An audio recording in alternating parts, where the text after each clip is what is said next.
Друзья, привет! Сегодняшнее блюдо готовится очень быстро, легко, из вполне доступных ингредиентов. Родом оно из Индии.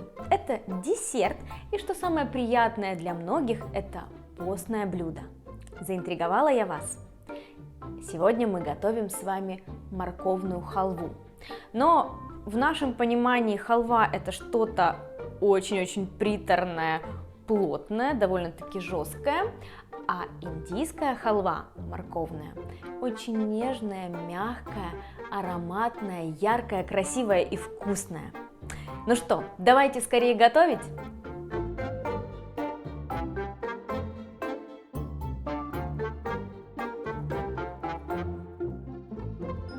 Для приготовления морковной халвы нам понадобится 40 граммов кокосового масла или масла ги, 400 граммов моркови, натертой на крупной терке, 400 миллилитров кокосового молока, микс пряностей, 1 чайная ложка, здесь у меня бадьян, кардамон, корица и гвоздика, 100 граммов сахара, 100 граммов миндаля и 20 граммов кокосового масла или масла ги для обжарки ореха.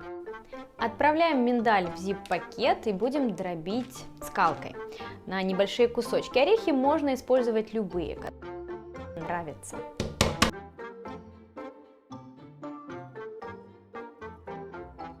Готово. Вот такие небольшие кусочки.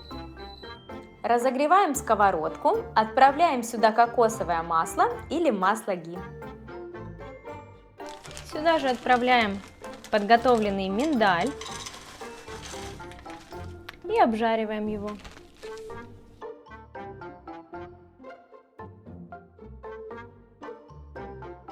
Такие орешки у нас получились. При обжаривании не забывайте их постоянно помешивать. Отправляем на сковородку кокосовое масло или масло ги. Как только масло растопилось, морковка, натертая на крупной терке. Обжариваем морковь на средней температуре, все время помешиваем, контролируем, чтобы она не пригорала, сильно не обжаривалась, просто стала мягкой и слегка зазолотилась. Морковь стала мягкой, прошло около 5 минут. Отлично. Отправляем следующие ингредиенты. Сахар, микс пряностей и кокосовое молоко. Кокосовое молоко можно заменить на коровье. Поскольку сейчас пост, я использую кокосовое молоко. Ну и с ним, конечно же, намного ароматнее и вкуснее. Поверьте мне, сочетание моркови, пряностей и кокоса прекрасное. Теперь нам нужно на средней температуре томить нашу халву.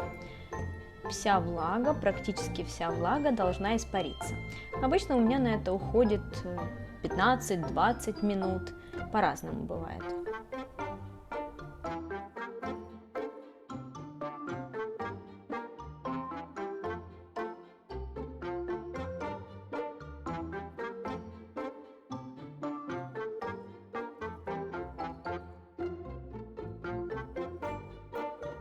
Добавляем орехи к морковке и перемешиваем.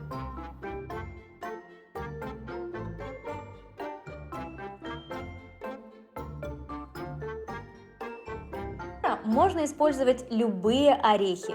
У меня немного фисташки. Вот такой оригинальный десерт мы с вами сегодня приготовили. Очень красивый, вкусный, ароматный, необычный. Есть два способа подачи. Первый – это вот так в тарелочке, пока халва еще теплая, но она может быть и холодной. И второй способ – выложить халву в форму, убрать на несколько часов в холодильник, потом нарезать небольшими брусочками и подавать. Я не дождусь никаких брусочков, поэтому буду пробовать свою халву, она еще чуть теплая. Свою халву. Мою халву, да. Боже. Кстати, я большой любитель пряностей и бадьяна, и кардамона, и корицы. Если вы всего этого не любите, можно, конечно, добавить более простую и понятную нам корицу или ваниль. Но как такового вкуса морковь приобретает такой...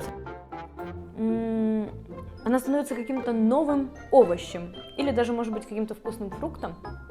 Ой, это очень вкусно.